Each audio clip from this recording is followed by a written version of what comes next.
नमस्कार शेतकरी बांधवांनो, नमस्कार। आज 3 ऑगस्ट 2025 पेरूचं 17वं मार्गदर्शन शिबिर चालू आहे। हे शिबिर पेरू लागवड वाढावी याच्यासाठी नाहीये, पेरूचं नियोजन करण्यासाठी खूप मेहनत लागते। पैसे तुमच्याकडे खूप जास्त असायला पाहिजे। 3.5 लाखापासून 4.5 लाखापर्यंत 5 लाखापर्यंत तेवढे पैसे असतील तरच ते नियोजन होणार आहे, तर तुम्हाला पैसे होणार आहे। कोणत्याही चुकीच्या अफवा बघून नुसते पेरू लागवड करू नका, बरोबर। आता सकाळपासून आमचं पेरू लागवड शिबिर चालू आहे आणि याच्यामध्ये आता आपला विषय, आता आम्ही ऑन फील्ड आपण इथं आलेलो आहोत। विषय महत्त्वाचा आहे की फोमिंग केल्यानंतर बऱ्याचशा शेतकऱ्यांचं म्हणणं असतं की सर ह्या फोम हे आता ड्रॉप झालेत, फोमिंग केलं आणि हे ड्रॉप झाले, खाली पडलेत, तर ड्रॉपिंगचं नक्की कारण काय, त्यासाठी काय स्प्रे घ्यायचे का काय करायचे, काय कारण आहे, हे कारण आपण बघणार आहोतच। हे आता आम्ही समजून सांगितलं, पण कारण काय असतं हे कारण आपण बघणार आहे। पण त्याच्या पहिले आपल्याकडे जे पाहुणे आलेले पूर्ण महाराष्ट्रभरातून, त्यांची आपण एक ओळख करून घेऊ, कुठून कुठून आलेले ते आपण बघूया।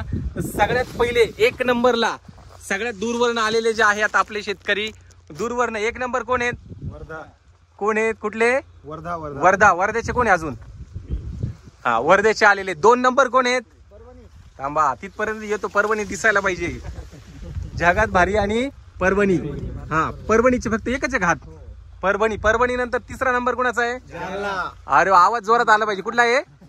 जालना। दिसताय सगळेजण जालन्यावरून आले। 4था नंबर कोणाचा आहे? दौंड। अरे शाबास, दौंड वरून आलेले शेतकरी आहेत, बरोबर। 5वा नंबर कोणाचा आहे?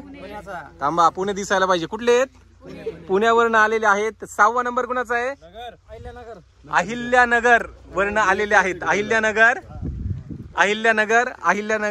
अहिल्यानगर, बरोबर, अहिल्यानगर वरून आलेले आहेत। त्याच्या पुढचा नंबर चाळीसगाव वरून आलेले आहेत हे, बरोबर। कितवा नंबर तुमचा? 7वा। 8वा नंबर कसमादे, बागलान। सगळेजण दिसताय का? हात वर का सगळ्या जणांनी? सगळेजण दिसायला पाहिजे, बरोबर। तिकडनं आलेले आहेत। त्याच्यानंतर पुढचा नंबर कुणाचा आहे? छत्रपती संभाजीनगर वरून आलेले हुशार शेतकरी आहेत, त्यांनी बऱ्याचशा गोष्टी आपल्याला सांगितल्या, बरोबर। त्याच्यानंतर पुढचे नाशिक। त्याच्यानंतरचे सगळ्यात आलेले आपले जवळचे हे नाशिक वरून आलेले, आणि नाशिक वरून आलेले आहेत। सगळ्यांनी एकदा टाळ्या वाजवा। आपल्यासोबत कृषी अधिकारी आहेत। सर तुमचं थोडंसं माहिती सांगा, नाव सांगा।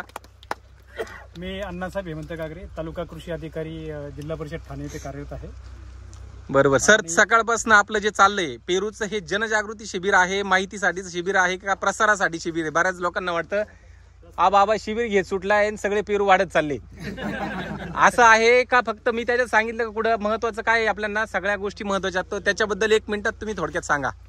आज सकाळपासून आपण जे मार्गदर्शन शिबिर आयोजित केलेलं आहे, यामध्ये कुठलाही मार्केटिंगचा हेतू नाहीये, फक्त शुद्ध जे शेतकऱ्यांना जे शास्त्रशुद्ध ज्ञान आहे हे आपण देत आहात, आणि त्यामुळं ज्या पेरू पिकाच्या समस्या आहे त्याची एक्झॅक्टली आपल्या सगळ्या शेतकऱ्यांना जाणीव होणार आहे, आणि आपलं उत्पादन खर्च कसा कमी करता येईल त्या दृष्टिकोनाने आपण सकाळपासून एकत्र आहोत।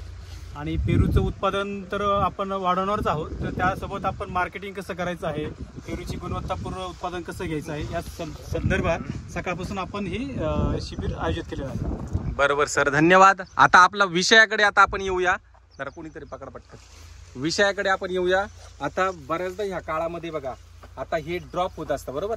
आता आपण बघितलं पण बऱ्याचशा ठिकाणी, सगळ्यांनी ऑब्झर्व पण केलं, पण लक्षात असू द्या सगळ्या शेतकरी बांधवांनो, आपल्याकडे जे पण सगळे कामगार वर्ग जो येतो फोमिंग करण्यासाठी, तर फोमिंग करताना स्पष्ट त्यांना सांगणं महत्वाचं आहे का तुमचा फोम जेव्हा फोमिंग करायचं असतं तर नक्की लिंबू आकार किंवा त्याच्यापेक्षा मोठं हे फळ असायला पाहिजे, म्हणजे जेणेकरून त्याचा देठ आणि फळ हे स्ट्रॉंग झालेलं असतं।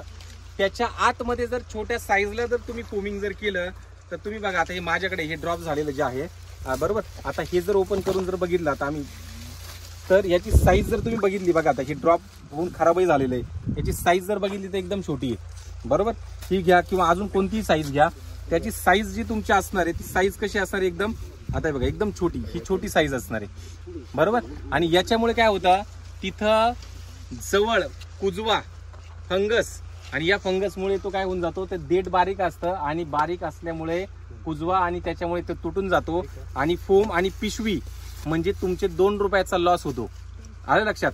म्हणजे हे सगळ्यात महत्वाचं पहिले आपल्याला लक्षात ठेवायचं आहे। त्याच्या पहिले फोमिंग करण्याच्या पहिले, आता हे मला कंटिन्यू पाऊस चालू होता, बरोबर. फोमिंग करण्याच्या पहिले कोणतंही एखादं फंगीसाइड कीटकनाशक बुरशीनाशकाचा आपल्याला काय करायचं आहे काय करायचं आपल्याला स्प्रे घ्यायचा आहे. म्हणजे लिक्विड मध्ये पाहिजे. हा ना, मग लिक्विड मध्ये पावडर फॉर्म नाही पाहिजे. हा लिक्विड याच्यामध्ये लिक्विडच पाहिजे. पावडर फॉर्म मध्ये असल्यावर 100% गळ होणार. बरोबर.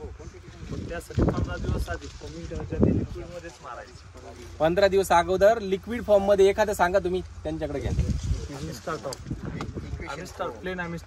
प्लेन ॲमिस्टार हे तुम्ही वापरू शकता किंवा तुमच्याकडे उपलब्ध असणारं पावडर फॉर्म नसायला पाहिजे. लिक्विड फॉर्म मधलं काय असायला पाहिजे एखादं बुरशीनाशक. त्याच्यासोबत तुम्हाला एखादं वाटलं तर कीटकनाशक तुम्ही घेऊ शकता आणि नंतर फोमिंग करा. आणि दुसरं सगळ्यात महत्वाचं आपल्याला काय करायचंय की लिंबू पेक्षा जास्त आपल्याला काय करायची त्याची साईज ठेवायची आहे.